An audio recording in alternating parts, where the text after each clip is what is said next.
Birth trauma is not what happens to you, it's how you feel about it. So if your thoughts and fears are focused on it as a traumatic experience, it's going to be a traumatic experience. If you're coming to your birth in a place of power instead of a place of fear, even if you end up with a cesarean, if you are the one who plans that cesarean, if you're the one who decided in that moment, this is what's needed, and here is how I'm going to ask for what I need in this moment to be able to be comfortable with this birth, then it's not going to be a traumatic experience for you. It might actually be empowering, even if you end up in a cesarean. The same thing goes for induction. Induction does not have to be traumatic.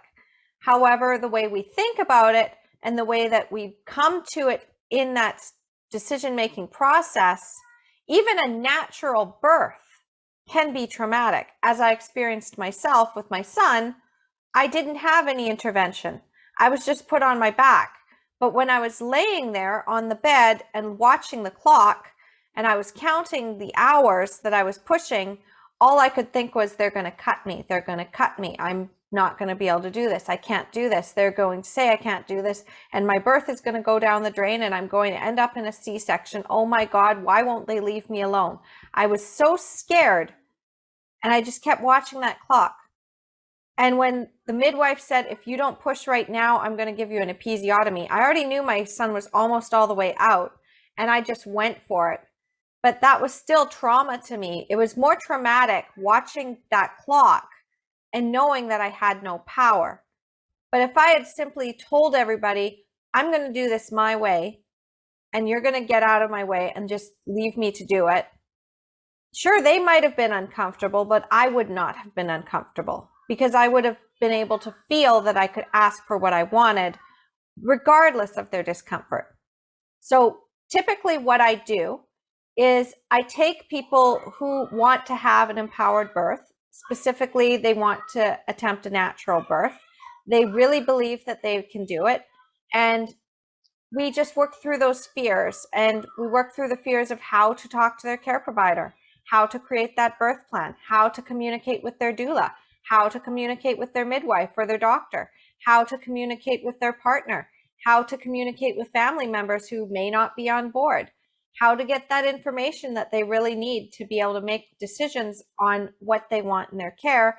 And then we create backup plan after backup plan after backup plan, so that no matter what happens during their birth, they have a plan for it and they can understand. We also take a deep dive, and I teach them all about physiological birth. So that's basically what I do, and that's why I'm drawing from this today, is actually from a class that I taught last week on pushing. So we were talking about the birthing phase and how our brains basically bring us back into the present. And this is where a lot of my trauma came from, which was from the fact that I was no longer in labor land. If you've heard before of some of my other videos, I've also talked about labor land and how if you're thinking, you're not there. And the process of birth, the physiological process, requires you to go inward. Like if you're constantly getting people saying, hey, nitpicking, saying that you're doing this wrong, you're laboring wrong, you're not in the bed, you're on the bed and you're in the wrong position, we need to get in a different position, I need to be able to hear the baby's heart, you're not progressing fast enough, all this stuff, you're starting to get pulled out of labor land, and you're no longer trusting your instincts to guide you. You're being guided by other people. And when you're being guided by other people and not the instincts, what happens is that may not have been what your baby needs, because your care providers can only see you, and they can only go by the machine. They can't go by what's happening internally. So this is why oftentimes my clients have said, well, I was having a contraction and it wasn't being picked up on the monitor. And the nurse said, oh, well, that's not a contraction. Wait till they get really big.